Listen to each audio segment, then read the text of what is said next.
At first glance, the Auditor General's report for 2012-2013 would seem to be a complete review of the activity of the government of Belize for that financial year. But Chairman of the Public Accounts Committee, Cayo South Area Representative Julius Espat, says a lot was left out. What is alarming here in this report is that the ministry with the largest budget is the Ministry of Finance. And that is the ministry that handles most of the expenditure. And nothing is mentioned here about the Ministry of Finance. There is no audit of that, and that is where I believe the major problem starts from. Another example of the Ministry of Works that was dealt with here, we dealt with some purchases of or illegal or immoral or unlawful purchases from one company. But can you imagine how many companies supplies the government of Belize through the Ministry of Works? And in the audit of the Ministry of Works, there is absolutely no mention of contracts, which is the large volume of what is spent. The large volume in the Ministry of Works is not how many tires you buy or how many parts you purchase to be able to accommodate your vehicles and have them functioning. That is miscellaneous expenses. The large budgetary allocation in the Ministry of Works is the contracts. And so a proper audit should have analyzed the contracts. Who were they given to? What was the quantum of the contracts? Was there value for money? Was it completed? Espat hasn't forgotten what happened last August, when on the adjournment he tried to address the special report of the Auditor General on immigration and was named and shamed out of the House of Representatives, winding up suspended for 5 months. Nonetheless, he says he will proceed with his sworn duty. I am in the process of writing the Clerk of the National Assembly, requesting a meeting of the PAC right after the Senate meets, to be able to call in the Auditor General, to be able to her explain what is here in detail. Because a report is like you are the chairman of a corporation and a report by your auditors come in and they put it on your desk. It is only a report. It is when you get into the details.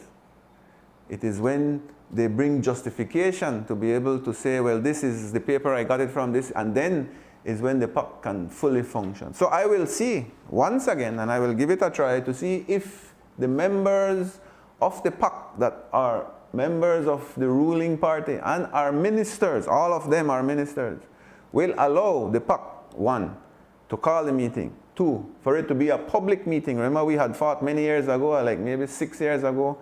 It was right after I got elected as chairman. It was in 2012 or 13 where we forced the government, and I'm using the word force, and you can go back in your files, to be able to allow the PAC to be able to function publicly, because that is what it states under the rules of Belize and the rules of engagement in the National Assembly.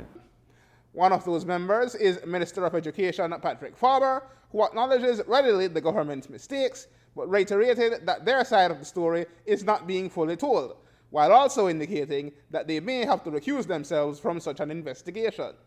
It is an assertion that Espat literally laughed at, but what lies underneath is quite serious. And for those who are concerned that there might be a conflict of interest in terms of the membership of that makeup, I know, for instance, I am a member of the Public Accounts Committee. I believe that the situation would then call for us to recuse ourselves from any decision making that would come along with such a report being tabled before the Public Accounts Committee. So I am perfectly prepared to do that.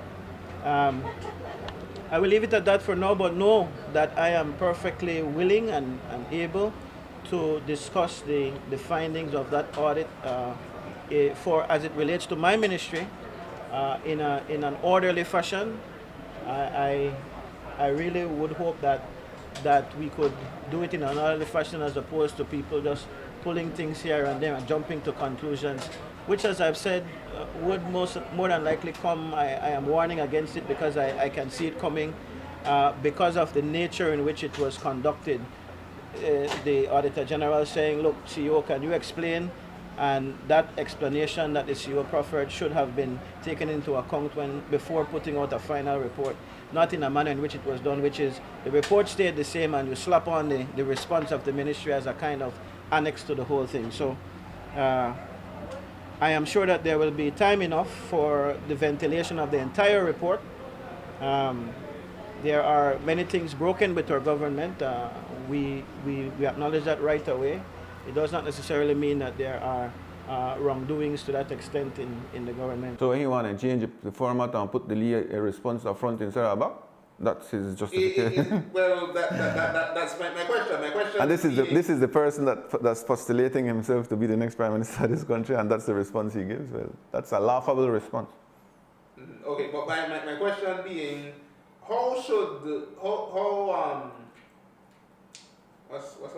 seriously should ministries take their responsibilities in responding to these gaps and as seriously as the law is amended to make them criminal acts? You have to understand.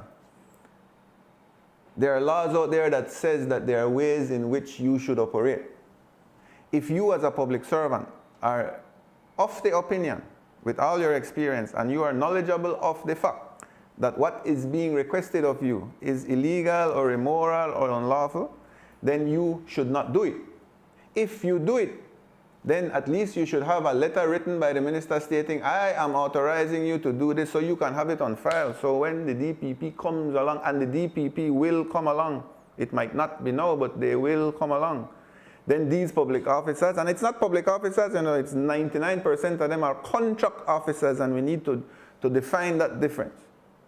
Once that is not dealt with in the laws of Belize, and once we are not serious about having people responsible for their erroneous and unlawful activities, then it will not stop.